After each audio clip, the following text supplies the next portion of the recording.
இதுல யார் விவாகரத்து வாங்க ரொம்ப தயங்குறாங்க? அது ஆனா பெண்ணா? தயக்கம் ஆண்கள் கிட்ட தான் அதிகமா இருக்கும். பெண்கள் எப்பவுமே ஒரு விவாகரத்து மனநிலையில தான் இருக்கிறாங்கன்றதுதான் உண்மையான விஷயம். என்னன்னா ஆரம்பத்துல அப்பா அம்மா சொன்னாங்கன்னு கல்யாணம் பண்ணிப்பாங்க, இல்ல லவ் பண்ணிட்டேன்னு ஆசையில கல்யாணம் பண்ணிப்பாங்க.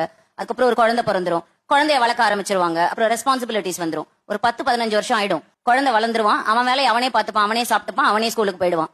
ஹஸ்பண்ட்ஸ் எல்லாம் என்ன பண்ணிடுவாங்கன்னா செட் ஆயிடுவாங்க, இவ இவ்வளவுதான் அப்படின்னு தெரிஞ்சிருவாங்க. மாமனார் மாமியார் எல்லாம் எல்லா ஆட்டத்தையும் போட்டு முடிச்சு அவங்களும் அடங்கிடுவாங்க. இவங்க அந்த 15 வருஷம் கழிச்சு அப்பதான் இவங்களுக்கு தெரியும், எனக்குன்னு ஒரு வாழ்க்கை இருந்தது இல்ல, அந்த வாழ்க்கையை நான் இழந்துட்டேன் இல்லையா. நான் அந்த வாழ்க்கையை அதுக்கப்புறம் தான் அவங்க தேட ஆரம்பிப்பாங்க. அந்த தேடலோட வெளிப்பாடுதான் விவாகரத்துக்களுக்கான மிகப்பெரிய காரணம்.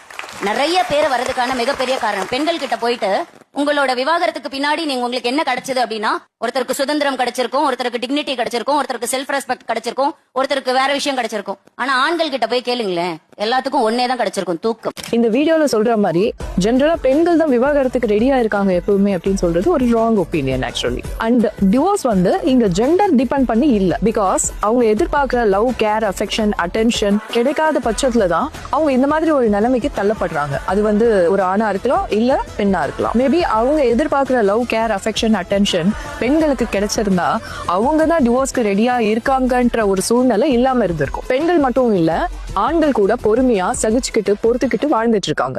யாரா இருந்தாலும் அவங்க சகிப்புத்தன்மை சலிச்சு போற வரைக்கும் தான் அவங்களால பொறுமையா இருக்க முடியும். ஜென்ரலா டிவோர்ஸ்க்கு ரெடியா இருக்கிறது ஆண்கள் தான் இல்ல பெண்கள் தான் ஜெனரலைஸ்டா சொல்ல முடியாது. It depends on the situation of the person and அவங்க வாழ்ந்த வாழ்க்கையும் கூட தான்.